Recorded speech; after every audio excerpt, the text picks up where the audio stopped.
नमस्कार, माझ्या चॅनलवर तुमचे स्वागत आहे। आज आपण बघणार आहे उपवासाची शाबू खिचडी।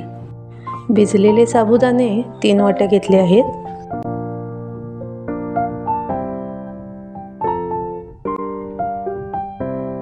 बटाटा साली काढून बारीक चिरून घेतलेला आहे। बटाटा काळा पडू नये म्हणून पाण्यात ठेवला आहे। इथे बारीक चिरलेली कोथिंबीर, शेंगदाण्याचा कूट 1 वाटी, बारीक चिरलेली मिरची, सैंधव मीठ, साखर तसेच जिरे, फोडणीसाठी तेल।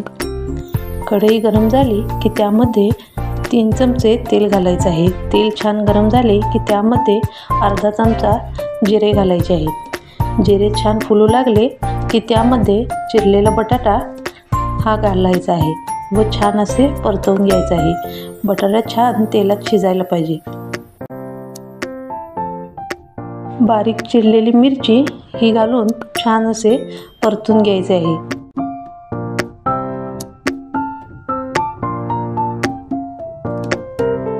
आता यामध्ये चवीनुसार सैंधव मीठ घालायचे आहे। अर्धा चमचा साखर घालायची आहे। हे सर्व मिक्स करून घ्यायचं।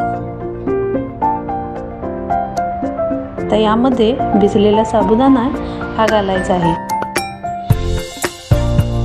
शेंगदाण्याचा कूट 1 वाटी घालायचा आहे। एकदा छान असे मिक्स करून घ्यायचे आहे।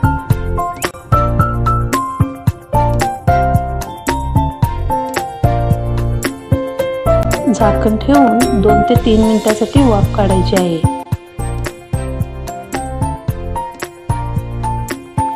झाकण काढून पुन्हा एकदा छान मिक्स करून घ्यायचे आहे। बारीक चिरलेली कोथिंबीर ही सुद्धा घालायची आहे। तर कशी वाटली आजची रेसिपी जरूर कळवा। आपण भेटू अशाच एका नवीन व्हिडिओ सोबत। तोपर्यंत धन्यवाद।